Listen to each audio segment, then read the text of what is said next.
answering a member's question here. And I think it's a good question. This member worked out in the morning hours, usually around 7 a.m., and they've recently taken on a calorie deficit. The only reason to be on a calorie deficit is to lose weight. So that is the goal. And they asked me, I'm feeling sluggish during my workouts. I don't feel like I have the go that I had before taking on this calorie deficit. They asked me about some ideas, some thoughts on potentially being able to still get the most out of that workout, but maintain a calorie deficit. So I don't have a blanket like this is the answer for this, because this is very individual in many ways, because some folks are very fat adapted. So if you're more fat adapted as a either genetically or training adaptation over time, you are going to be able to mobilize body fat into energy more efficiently. This will be difficult at a anaerobic high intensity for, well, everybody, because when you're anaerobic, your body really prefers glycogen as its main source of fuel converting to ATP, because fat takes longer to convert to ATP. And it only happens at a lower heart rate in that aerobic phase of training. So depending on where your heart rate's running during most of our workouts, and our workouts are designed for the most part to be pretty high intensity. So chances are, if you're functioning in an anaerobic state, you're on a calorie deficit. Being short on carbohydrates could be affecting you short term on your performance in the gym.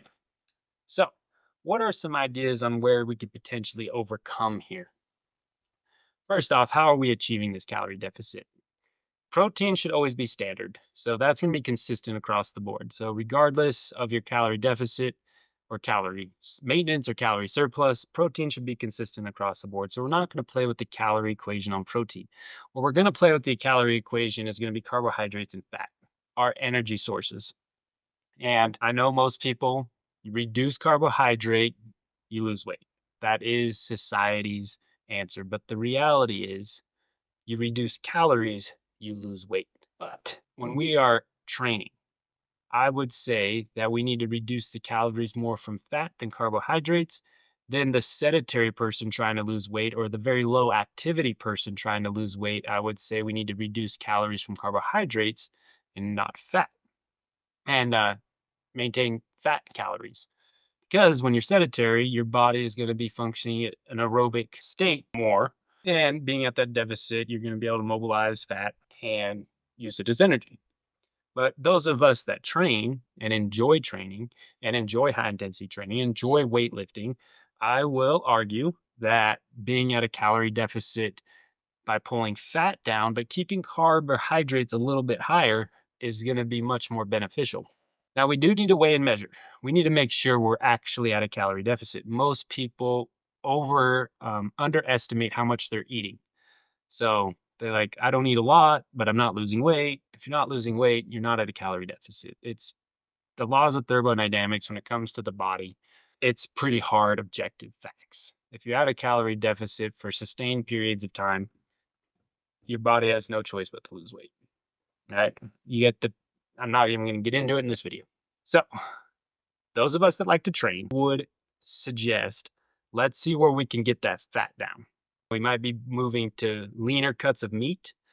We might be moving towards not using olive oil, which is another topic on weight loss, but getting away from cooking oils, getting away from butter, things that are high in fat, making sure we're using low-fat milk or non-fat milk, low-fat, non-fat yogurts, really seeing where in the protein side of things, can we pull down our fat intake to get that calorie deficit? That's something I personally do. So reducing calories, because you got 9 calories per gram of fat. So if we can get to our calorie deficit by reducing fat, but keeping carbs up, especially on training days and recovering for the next training day. If we're going to go into a sedentary 3 days, weekend, or long trip, no, we're not going to want to use carbs. Carbohydrates need to be ingested for activity. That is their intended use, for physical activity. They're not going to be a great source, because unused carbohydrates are going to be turned into stored body fat. So if we're not using it, we are going to store it. All right. So we need to be intentional with our carbohydrate intake. So working out early in the morning, feeling a little drained, I would suggest let's first weigh and measure our food. See how much protein, fats, and carbs we're getting on average. It doesn't need to be a perfect deal, but this isn't something I would intuitively try to get out. I would want to know the hard numbers. So weigh and measure, a few days worth of food, track it. Let's get some hard numbers there. And then if our carbohydrates, say hypothetically, are around 200 grams per day, I think that's a great starting point depending on your body size. And if we get an in-body scan, we can fine-tune this. We can dial this in a little better. But I think for the most part, that's still in some realms a low-carb diet by all accounts.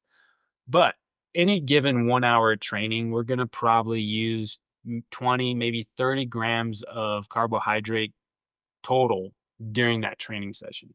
The other way is when you are at rest, your body is going to mobilize fat and it's going to go into your liver, and through gluconeogenesis, it's going to kick out blood glucose and your muscles can absorb it that way. So you're going to get and or create the glucose no matter what. It's the time frame that it's going to happen in to recover for the next workout. So we want our muscles saturated. Now, also, if we just recently went into this calorie deficit, we need to let our body have some time to adapt. It's used to having all the food that it needs and a surplus of it, probably. So your body figuring out its mechanisms for its activity and let it come to a homeostasis, if you will, at this new caloric deficit could take a little time, a couple weeks. But in general, if we can pull back on the fat to achieve our deficit, keep our carbs maybe 200. Some folks take it down to 100, and that's a low carb diet. So this depends on your size, your muscle mass, how hard you train, how often you train. And I would play with that carbohydrate number.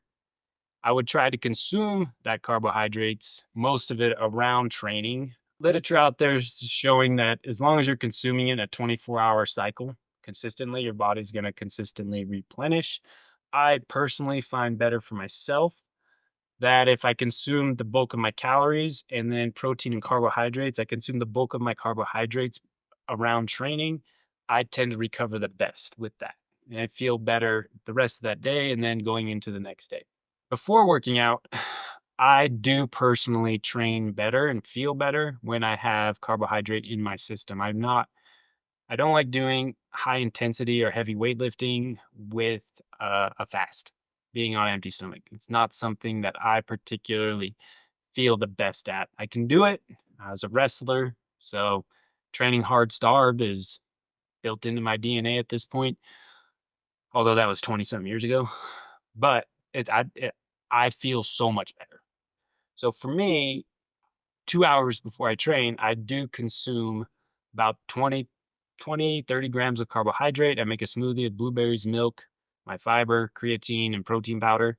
I blend that every morning, or I have overnight oats, which has approximately the same ratio of carbohydrates and protein. That's about 2 hours before I train, and that does me solid. But if I can't have that 30 minutes before I train, it doesn't sit well in my stomach. So if I'm going to have something and we're going to do once in a while, jump into a 5 a.m. workout, what I have then is a supplement called Ignition, and it's from First Form, and that's a carbohydrate mineral supplement, fast digested. It is straight dextrose, so it's pretty much straight sugar. I've watched it on my glucose monitor. It hits my bloodstream fast. 15 minutes. It's in my bloodstream because my blood glucose goes through the roof. And with that big of a, what do you want to say, glucose dump into my body, I want to make sure that's something my body is going to consume from an energy usage standpoint. And my thought is not as much insulin is going to be produced to chase that blood spike down. It's going to be, my muscles are going to be grabbing onto that, using it up. I do feel good when I do that. And you can get anywhere easily. I think one scoop of it's 40 grams of carbohydrates. So you could easily hit that 20 to 30 gram range that I like for training in our workouts with Ignition, and a scoop of protein. So you're getting 28 grams of protein if you're using transparent labs, and anywhere from 15 to 30 grams of carbohydrate that's quickly absorbed into your blood, ready to be used. You got amino acids, you got glucose ready to go, and you play with this. You start out low. I'm going to do a quarter scoop of ignition. How do I feel? I feel better, but I still don't have the whole workout. I still feel that I did not feel prior to my caloric deficit. So then go up to a half scoop, do that for a week, feeling better. And you can find a sweet spot to where it's like, I'm getting enough carbohydrate to feel great for the whole workout, the same way I felt prior to taking on this caloric deficit. And I bring up prior to taking on this caloric deficit because if you bonked before, it might be a lack of fitness issue versus the calories per se. But that's a whole nother conversation where you talk about conditioned versus deconditioned athlete and being able to understand how your body is responding to the training. And a deconditioned athlete can eat all the carbohydrates in the world and still going to bonk in the workout. So what I'm talking about is a person who is somebody who trains consistently, who puts in good efforts every single day. And this is advice for that human being of that. The deconditioned person's a different conversation. That makes sense. So to recap here, we'll go in, modify carbohydrates to increase carbohydrates, modify fats down to achieve our caloric deficit that way. Protein's going to stay the same. Again, with a good in-body scan, I can figure out some great starting numbers for you, anybody to work with. And like I said, these are starting numbers. There's no like, this is your number. These are starting numbers. We do it for 2 to 6 weeks, see how we feel, how are we responding, and we make pivots and adjustments. But then I'd isolate carbohydrates around training. So we are getting replenished with our blood glycogen. I happen to know this person, and if I know you're going to watch this, but I would do around 200 grams of carbohydrates per day. And I would try to isolate a big chunk of that in your post-workout meal. So you're getting that glucose into your bloodstream, and your muscles and protein synthesis and recovery are starting to happen earlier in the day versus later in the day. So that when you're going to bed and wake up the next day, a lot of that replenishment has taken place. Then I would just play around with, honestly, if you're not feeling good digesting whole food like fruit and honey as a carb source before working out, you can play around increasing the ignition. I think that's a great carbohydrate supplement. There's a handful of different companies out there with different carbohydrate supplements. That's the one I've used for years when I can't eat in the morning. Honey is really easily digested. I think it is a great source of carbohydrate for training, and I would consider looking into honey if you want a more natural, non-supplement way to increase your glucose intake. 1 or 2 tablespoons of honey. I can't remember off the top of my head the exact carbohydrate concentrations of that, but I do think honey is a great, easily digested whole food tool to use for training carbohydrates. And hope this answers some questions, maybe spawns a few more questions. But if anything comes up, you guys, you can throw in the comments, you could text me, email me, and I will do my best to answer them as intelligently as I can. And if I don't know the answer, I'll tell you I don't know the answer, and I will do the research to hopefully find the answer. I'm here to help you guys on your health and fitness journey. And love you guys. And I will see you. I don't even know what the next video I'm going to make is, but I got a laundry list of them from questions and stuff that have come in. So, you guys, keep working hard, eat healthy, whole, and processed foods, and let's keep kicking ass. All right. Peace.